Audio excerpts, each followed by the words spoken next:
Welcome back on Halftime Report, and let's talk about monsoon right now. And we've just heard IMD give that press conference suggesting that it is going to be a normal monsoon. The onset date is expected to be 4th of June, and they are sticking to their 96% of a long period average.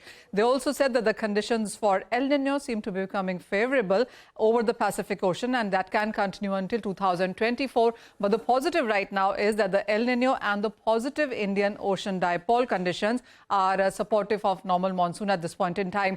The line that the markets perhaps may not like is that the month of June is likely to be below normal. And then the IMD also goes on to say that Northwest India is where the concerns could be, where the monsoon could be 92% of rainfall for the long period average. So that is the concern area there. We are now joined by Agri Economist Devinder Sharma. Mr. Sharma, hi, thank you so much for joining us. First of all, your sense on the month of June itself. I mean, we all know it's an onset month, and we have heard from IMD as well as Kaimat that the onset is not going to be thumping. It is going to be just about normal or below normal, as IMD now says. And the better rainfalls for the month of June would only be in South Peninsula, some parts of Western Rajasthan and Ladakh. Apart from that, it is expected to be a below monsoon rainfall for the month of June at least. How are you reading that? Because this is where the sowing period begins. Well, I am in one of the interiors of Himachal Pradesh right now, Chhara area region, which has received bountiful monsoon this year. Sorry, not monsoon, because monsoon is yet to start, but bountiful rains, as a result of which they are expecting a 30% shortfall in apple production. Now, this was something unexpected because apple was a good crop for this particular region last year also. But this year, because there have been ample rains in the months when it was not required, and the result is that they are all waiting with their fingers crossed. Anyway, having said that, I think the most important part is that if, first of all, the good news that we will have a average rainfall or average monsoon season, I think is always a hearty news. But I think to say that June is going to be relatively dry is, of course, a cause for worry, because it is in June month that the sowings begin. And as we know, in Punjab and also in Haryana, Punjab, of course, has a legal, a cutoff date before which farmers cannot go for paddy transplantation.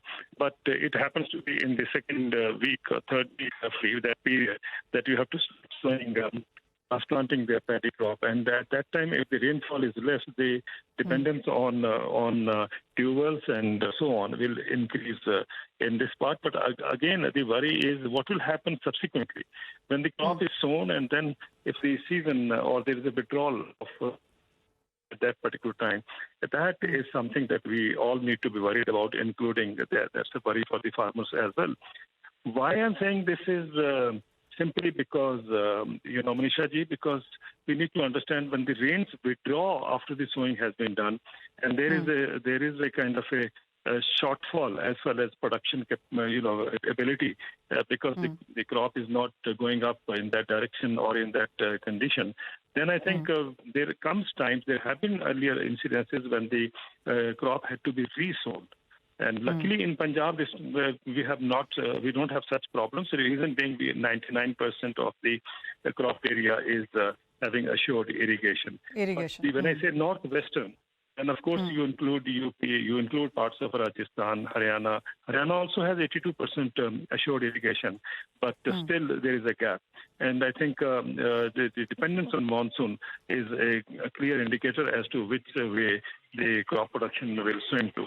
So I guess that's a very important thing. But, if IMD says that the El Nino impact is going to be, not negative in the sense that we all are foreseeing, then I think it's a hearty news. But again, the international projections are that the El Nino is going to be especially very strong this time in July and in August as far as India is concerned.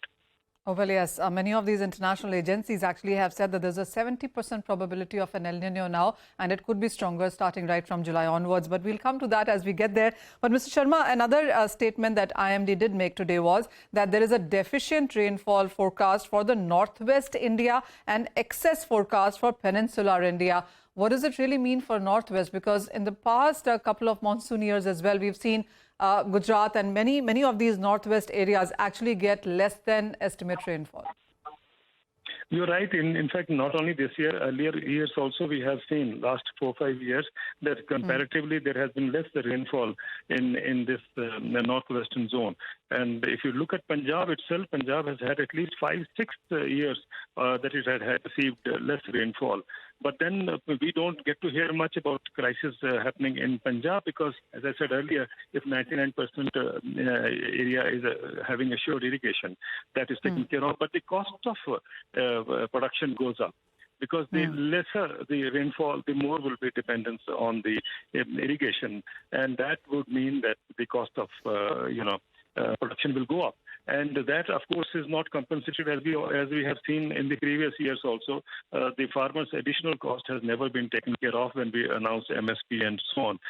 Last year also, as we know, Bihar had the problem. Bihar had almost a drought. They faced a drought, and that was in the monsoon season, and paddy crop was impacted in Bihar, but there was no relief coming to Bihar to compensate the farmers for their crop losses and so on.